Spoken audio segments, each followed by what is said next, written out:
Assalamualaikum dan salam sejahtera. Saya Nazri Kaha. Ini agenda Awani. Gendang perang sudah pun dipalu. 579 calon bakal merebut 222 kursi parlimen, manakala 1,321 calon berentak untuk 505 kursi Dewan Undangan Negeri di seluruh negara. Menariknya, 197 orang calon bebas kali ini menyerahkan borang pencalonan mereka untuk bertanding di 7 kawasan parlimen dan 190 di kursi Dewan Undangan Negeri. Ini bermakna PRU13 merupakan PRU paling sengit dan paling sesak dari segi jumlah calon dalam sejarah negara. Malah lebih menarik, semua kawasan ditandingi. Ini bermakna juga tiada kerusi diisytiharkan menang tanpa bertanding sejak PRU 1959. Jadi itu yang akan kita bincangkan, bagaimana pemasaran politik dan juga cara pendekatan kempen untuk calon berkempen sepanjang 14 hari menjelang 5 Mei nanti. Itu yang akan kita bincangkan bersama rakan saya Norizan Sharif, penganalisis politik tidak asing lagi bersama Esrawani. Pada malam ini, Nobi Shah, melihat gendang sudah dipalu, hari ini bermula secara rasminya. Kalau ikutnya semalam lah orang mula berkempen, calon-calon mula berkempen. Pagi tadi saya rasa seluruh pasar di seluruh negara penuh dengan calon. Itu tempat yang paling mudah untuk bertemu orang yang paling ramai, sebanyak mungkin boleh mereka bertemu. Jadi dari sudut ataupun kempen kali ini, adakah Nobi Shah akan melihat selepas mungkin Norizan Sharif pulang ke kampung, melihat kawasan-kawasan yang di utara Semenanjung dan baru tadi balik dari Rembau dan sebagainya, adakah kali ini kita akan melihat cara calon membawa diri mereka ada sedikit perbezaan berbanding pada penraya-penraya yang lepas? Saya rasa kalau kita lihat kempen ini, Saudara Nazri, kalau kita lihat pilihan raya ini pun sebenarnya kalau banding dengan pilihan raya 2008, 8 Mac 2008 itu, kalau banding dengan pilihan raya kali ini, saya rasa banyak perbezaan. Betul. Seperti yang saudara sebutkan tadi, yang pertama sekali saya melihat di mana tidak ada kawasan yang tak bertanding. Dan calon bebas pun paling ramai kali ini kalau kita bercakap soal calon. Tetapi untuk perbincangan pada malam ini, saya ingin melihat satu lagi perbezaan yang saya fikir ketara dalam pilihan raya kali ini ialah apa yang saya sebut sebagai kita pernah bincangkan dulu soal politik wholesale dan politik retail itu. Kalau kita lihat dalam pilihan raya 2008, berlaku apa yang saya sebutkan sebagai politik wholesale ataupun politik borong itu, dan dalam bahasa yang digunakan, bahasa popular yang digunakan itu ialah tsunami politik. Kerana itu juru gambar pun masuk sekali. Siapa saja yang duduk secara kebetulan duduk dalam raga itu dibeli sekali borong. Ya, dan itu yang berlaku pada 2008. Tetapi saya fikir pada 2013 ini ada sedikit perbezaan.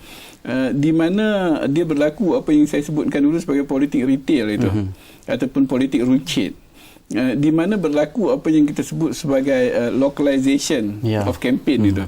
Dan sebab itu sewaktu saya di Kedah baru-baru ini, saya dapat melihat sebagai contoh, Barisan Nasional telah melancarkan manifesto yang khusus untuk negeri Kedah, Barisan Nasional. Sebelum ini mungkin mereka tidak melakukan, tetapi saya fikir pada kali ini mereka melakukan.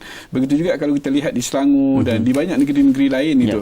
Saya nampak ada satu percubaan ataupun satu attempt untuk localized campaign itu, supaya isu-isu nasional itu sementara dia akan ada impact, tetapi yang paling penting mereka nak menentukan bahawa mereka ada sentuhan dan isu apa yang mereka bawa adalah merupakan isu yang dekat kepada hati dan fikiran pengundi di situ. Kalau bagi negeri Kedah misalnya, tumpuan kawasan-kawasan seperti Parlimen Jelun, Parlimen Kubang Pasu dan juga tidak boleh kita ketepikan juga kawasan P009 Alustar, dan di sini merupakan ibu kota ataupun ibu negeri bagi pusat kerajaan negeri Kedah, dan pastinya juga calon-calon yang bertanding di kawasan itu seperti kawasan di bawah Parlimen Jelun misalnya, Dun N004 Aritam, di situ bakal ditangani oleh Datuk Mukhlis Mahathir, berpindah daripada Parlimen ke kawasan Dewan Undangan Negeri. Pastinya apabila localization manifesto ataupun pendekatan kempen kali ini juga melibatkan dari sudut perbandingan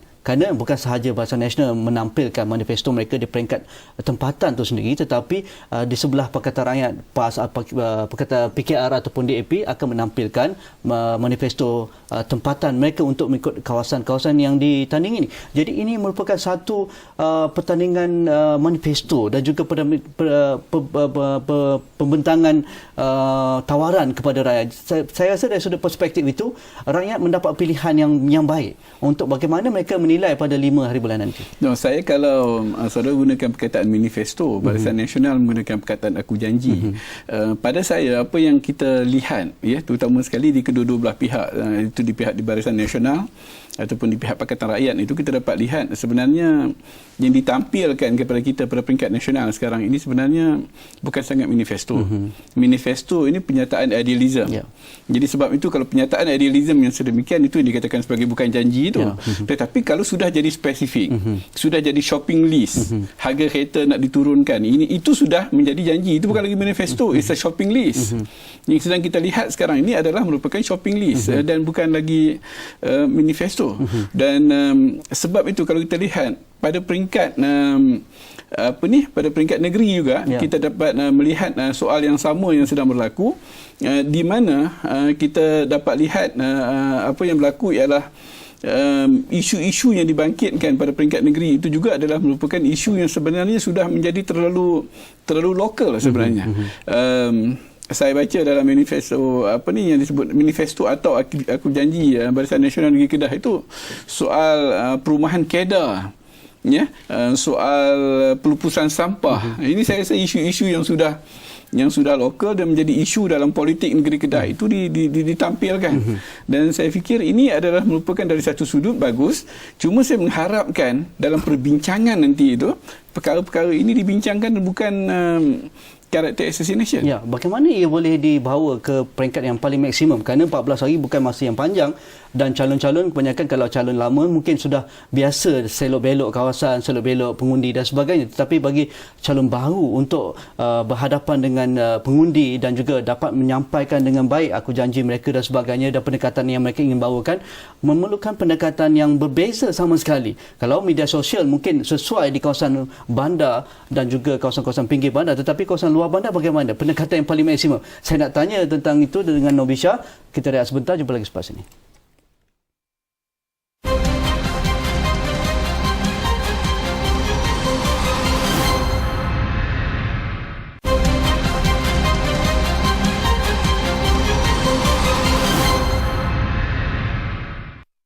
Untuk bersama mereka dan dengar dari mulut mereka sendiri macam mana kesusahan mereka dan macam mana kita boleh bantulah selepas kita menang pilihan raya nanti. Lihat dari kedua-dua segi, walaupun mereka kata ahli parlimen bercakap pasal polisi tentang polisi dan pengubalan undang-undang, tetapi kalaulah rakyat saya atau kawasan saya masih mempunyai masalah-masalah yang dibelengui oleh rakyat, saya rasa kalau saya tak selesaikan masalah mereka, saya tak ada hak, saya tak ada maruah untuk membawa ataupun mewakili mereka di parlimen.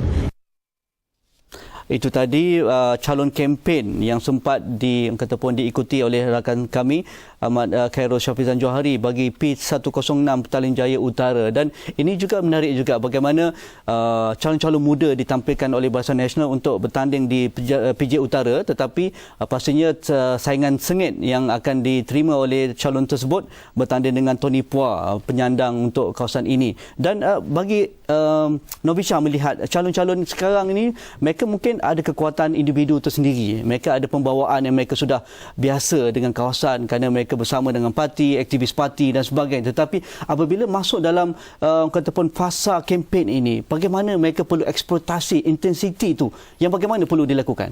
Ya, saya rasa dari segi kalau tanya macam tadi sebagai contoh, Hong Ling sebagai contoh, saya pernah bersama beliau dalam Majlis Belia Malaysia melihat bagaimana idealisme anak muda itu, dan saya fikir beliau adalah merupakan seorang calon yang baik. Cuma saingannya itu ialah Tony Pua, seorang pemimpin kanan di pihak DAP itu.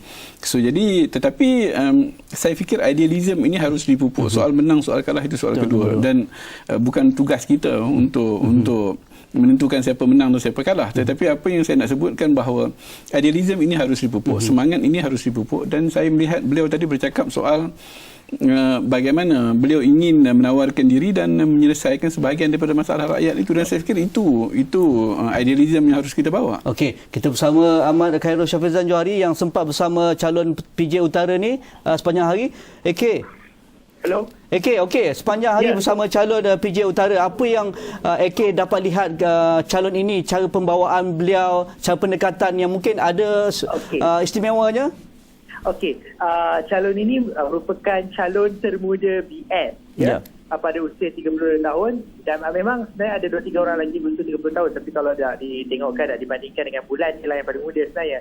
Dan menarik dengan calon yang ini, she is very energetic, dia amat bertenaga sekali, dan walaupun masuk kawasan PJU, dan ketika saya bersama dengan Miss Chew, ketika saya bersama Chew tadi, memang kadang-kadang bila dihulurkan tangan, ada yang macam tidak begitu memberi respon yang positif kan. Kita bagi sebagai orang Asia ni, kita terasa lah kan. Tapi dia masih lagi senyum, dia kata tak apalah, nak buat macam mana kan, tak apalah kan. Masih lagi perkenalkan diri, saya Chu, calon BN untuk Parlimen PJU. Keep on smiling. Dan saya rasa ini satu percaturan yang cukup hebatlah untuk BN mempertaruhkan calon muda di PJ Utara. Terima kasih.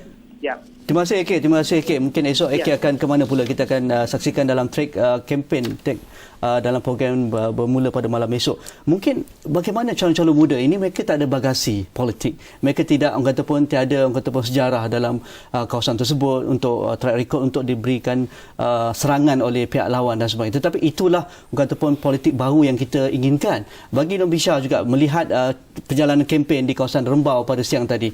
Pastinya Khairul Jamaluddin sudah orang kata pun masak setelah sepenggal berada di kawasan Rembau, tetapi kali ini mungkin cara yang berbeza yang Nobisha akan lihat. Saya rasa bukan sekadar di Rembau, tapi di mana-mana pun saya rasa patternnya sama saja. Kalau kita tengok sama ada bersemuka ataupun melalui media sosial, ataupun kalau kita lihat melalui YouTube, melalui apa pun, akhir sekali saya rasakan kalau dia seseorang itu ingin menang ataupun ingin menentu lawannya kalah, saya rasa dia harus membina apa yang pernah kita sebutkan berkali-kali, trust in government itu, keyakinan kepada kerajaan itu, ataupun keyakinan kepada calon.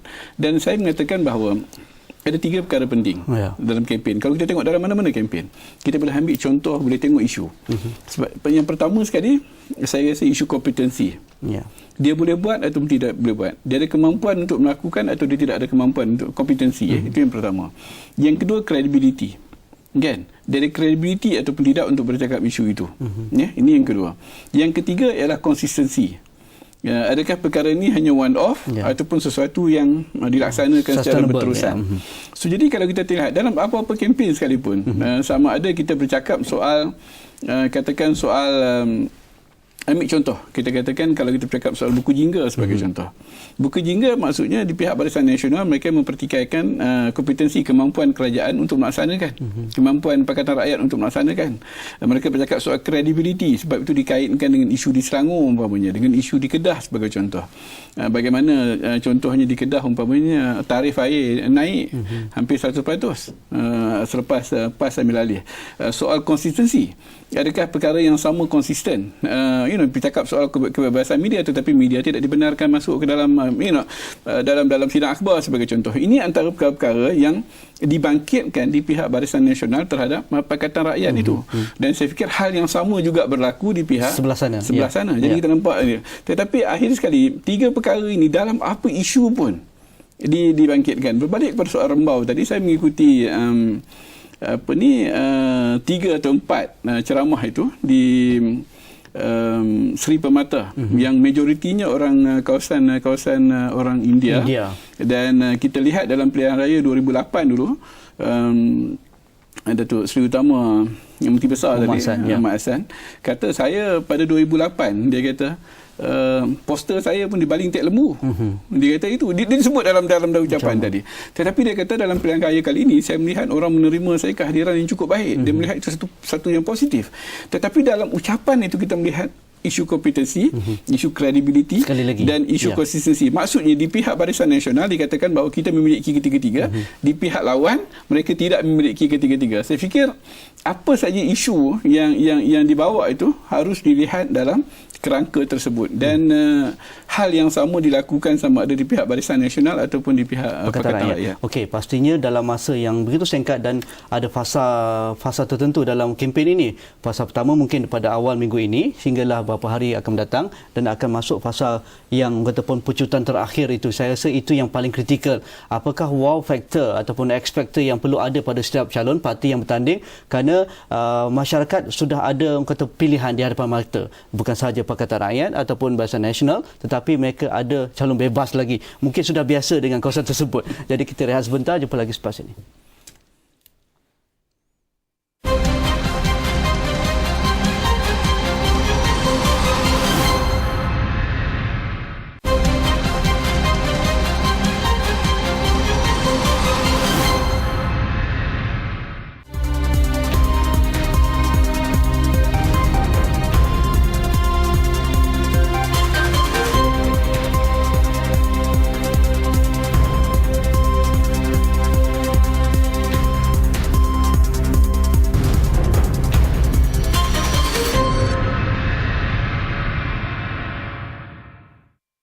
Untuk kita ketengahkan program kita dan dalam masa yang sama bersedia untuk dikritik.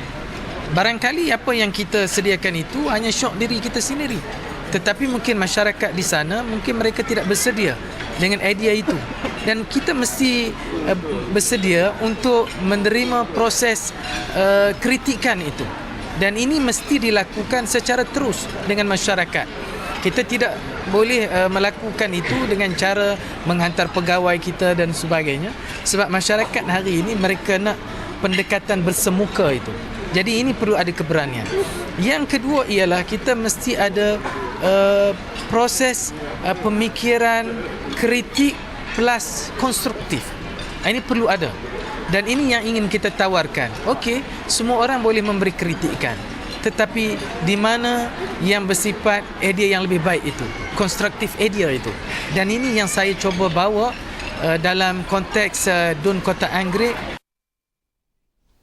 Itu tadi bagi calon yang bertanding di kawasan Kota Anggerik N40 di Parlimen 108 Shah Alam, Yusofuddin akan bertanding dengan incumbent Yaakob Sapari, Dr. Yaakob Sapari, bekas Exco Negeri Selangor. Saya rasa itu calon muda pertama kali ditampilkan Yusofuddin, dan kita lihat juga cara dia bercakap tadi, cara yang agak intelek juga, ada ilmu, ada pendekatan partisipasi demokrasi diangkat, dan bagaimana pembawaan beliau jika dia terpilih, mereka akan mengangkat cara bersemuka. Ini mungkin beliau melihat demografi kawasan Kota Anggerik, kerana kawasan itu kawasan kelas menengah dan majoritinya Melayu bandar yang tinggal di kawasan Shah Alam. Jadi saya rasa pendekatan yang sesuai. Bagaimana? No, saya rasa sama tadi kalau Chu Hong Lin dan juga Utara, Yusofuddin, saya berpeluang untuk kerja dengan dia selama 7 tahun. Ya, kebetulan. Sebelum kami masing-masing berpisah itu for 7 years. Dan saya rasa apa yang Saudara Yusofuddin sebutkan tadi, saya rasa dari satu sudut itu sebenarnya itu dia pun sebenarnya kalau kita lihat dari segi karakternya begitu. Dan banyak isu yang kalau dihadapi mengenali beliau, saya merasakan bahawa beliau adalah orang yang like to confront the issue. Maknanya ada isu, kita bincang, jangan letakkan di bawah kapet, selesaikan. Dan apa yang disebutkan tadi itu, petikan tadi itu, saya fikir itu sebenarnya menggambarkan beliau itu sendiri. Dan saya fikir dari sudut ini ia merupakan suatu perkara yang positif, dan seharusnya wakil rakyat ni tidak lari daripada isu. Sebahagian daripada wakil rakyat ni lari daripada isu, kemudian hantar pegawai, telefon tak jawab. Ini orang marah kan. So tapi bila sekarang dekat pilihan raya mula terhegeh-hegeh nak cari. Tak, adakah cara-cara pendekatan begini sesuai untuk satu kawasan, ataupun kawasan lain perlu ada pendekatan yang berbeza? Kita cakap banyak kali soal town hall meeting sebagai contoh. Saya masih belum lihat wakil rakyat yang benar-benar mengadakan town hall meeting. Maknanya mengadakan town hall meeting. So kalau dalam konteks itu tadi sebagai contoh, kalau mengambil kira apa yang Saudara Yusofuddin sebutkan tadi, mengapa tidak ada town hall meeting kalau dah jadi wakil rakyat? Perkara pertama sebelum kita masuk Dewan Undangan Negeri ataupun masuk kepada Parlimen, kenapa tidak kita town hall meeting, ambil satu dewan, Saya wakil rakyat, tuan-tuan dan puan-puan, saya nak dengar apa tuan-tuan dan puan-puan nak cakap. Tuan-tuan nak saya bawa isu apa? Nak perjuangkan isu apa untuk tuan-tuan dan puan-puan di Dewan Undangan Negeri dan juga di Parlimen. Bukan hanya bercakap di kalangan ahli parti yang memang akan kipas kita sepanjang masa. Okey, kita nak dengar rakan saya Ashwat Ismail bersama Satu Hari Suntuk Novisha dengan Yusofuddin di lapangan. Ashwat, melihat cara berkempen saudara Yusofuddin di Kota Anggerik, bagaimana pada pemerhatian Ashwat? Okey, baik. Jika kita melihat dalam konteks pusingan pertama kempen, dalam konteks 15 hari berkempen ini, pasti tumpuan terarah kepada memperkenalkan diri dengan lebih menyeluruh serta supaya semua pengundi mengenali siapa itu Yusofuddin. Itu antara perkara ataupun cabaran yang diakui sendiri oleh Yusofuddin yang lebih mesra dengan panggilan Ustaz. Saya pasti ni saudara Rizal Sharif juga mengetahui mengenainya. So Ustaz ni, apa yang Ustaz cakap selalunya, dia menekankan tentang cara baru berpolitik. Dalam konteks cara baru berpolitik, mengangkat partisipasi demokrasi atau penyertaan masyarakat dalam menentukan serta menilai serta melaksana apa yang dibuat. Jadi untuk sehari selepas penamaan calon, perkara pertama pagi bermula dari subuh, dia hanya dapat tidur 3 jam sahaja. Bermula sejak subuh di masjid dan seterusnya ke Pasar Tani, tempat di mana lokasi strategik tumpuan masyarakat umum atau tumpuan awam secara ramai, dan mendekati setiap, bukan sahaja golongan peniaga, malah setiap masyarakat yang hadir di situ dan memperkenalkan dirinya sebagai calon N40 Kota Anggerik. Itu antara pendekatan dilakukan bersemuka. Dan pada masa sama hari ini juga saya mengikuti pertemuannya Forum Strategik Pengundi Muda di Shah Alam. Dan ini perkara yang penting di mana dia menekankan tentang pengundi muda harus faham kami sudah dikritik. Kami seperti mana yang saudara Norizan cakap, dia terkenal, Ustaz terkenal dengan caranya yang lantang dan sentiasa terbuka untuk bertemu pengundi serta bersemuka untuk menjawab segala persoalan yang dibangkitkan. Dan dalam dialog antara pemuda secara tidak rasmi di depan pintu selepas berlangsungnya forum strategik berkenaan, antara lain beliau menjawab segala soalan yang dibangkitkan oleh pengundi muda mengenai sukannya dengan ini, dan dia menekankan tentang apa yang tidak puas hati. Soalan pertama. Soalan kedua, kami bawakan apa kepada anda. Dan kepada pengundi muda harus diingat, ini adalah platform mengangkat kebebasan bersuara, tapi pada masa sama biar ianya konstruktif. Ia bukan sahaja setakat mengkritik. Dan itu yang diperkatakan oleh beliau kepada pengundi muda. Terima kasih Ashwat. Esok Ashwat ada tugas lagi untuk kawasan seterusnya, calon seterusnya. Terima kasih. Tumpuan seterusnya kita akan berikan kepada bagaimana melihat dalam konteks Pelabuhan Kelang. Okey, itu menarik sekali di Pelabuhan Kelang. Terima kasih Ashwat. Itu tadi nampak Ashwat sempat bersama dengan Yusofuddin, dan saya rasa ini juga satu pendekatan yang luar biasa perlu dibawa dalam masa yang 14 hari ini. Novisha, saya ingin menekankan apakah wow factor yang perlu ada dalam masa 14 hari ini. Saya rasa ini cabaran sebenarnya kalau dalam konteks Shah Alam, even dalam konteks Kota Anggerik itu sendiri kan. Saya rasa calon baru seperti saudara Yusofuddin umpamanya berhadapan dengan ini talking about communication, political communication, bagaimana dia nak communicate message itu kepada masyarakat. Dan saya fikir semua orang sibuk 5 Dewan Undangan Negeri itu kan, masing-masing akan sibuk dengan kempen masing-masing tak sempat nak ambil tahu apa yang berlaku dengan kawan-kawan sampailah 5 Mei itu. Isu dia sekarang adalah bagaimana dalam tempoh yang singkat itu mereka nak memperkenalkan diri mereka. Boleh pergi ke pasar, boleh pergi ke Giant, boleh pergi ke supermarket yang macam-macam, masjid dan sebagainya, tetapi berapa yang boleh di-cover. Dan ini saya fikir merupakan suatu perkara yang harus difikirkan. Saudara sebutkan tadi soal media sosial. Boleh digunakan oleh orang mana. Saya tahu wakil rakyat di Lembah Kelang, wakil rakyat di Selangor yang dikatakan 98% urban itu tak ada Twitter pun. Masalah kan? Jadi saya fikir ini antara perkara-perkara yang harus kita lihat ya. Okey. Terima kasih kepada Norizan Sharif. Kita akan panggil lagi saudara Novisha untuk bercerita tentang pemasaran politik, komunikasi politik dan juga aktivisme dalam politik ini, kerana kita tahu dalam masa 14 hari ini pelbagai perkara boleh berlaku, pelbagai pendekatan boleh dilakukan dan intensiti itu semakin hebat, semakin tinggi dan sebagainya. Bagaimana calon-calon menyerap stamina, menyerap orang kata pun jangan penat cepatlah dalam masa 14 hari. Terima kasih kepada Norizan. Jika ada sebarang pandangan anda, hantarkan ke Facebook kami, ke Twitter kami dan segala platform yang kami sediakan. Jangan Jangan lupa di awani.com untuk mendapatkan liputan terkini Malaysia Memilih, dan track kempen akan bermula siarannya pada malam besok. Jadi bersama kami terus mengikuti perkembangan PRU 13 terkini di saluran Malaysia Memilih 501 Astro Awani. Sekian, Assalamualaikum. InsyaAllah kita jumpa lagi. Terima kasih.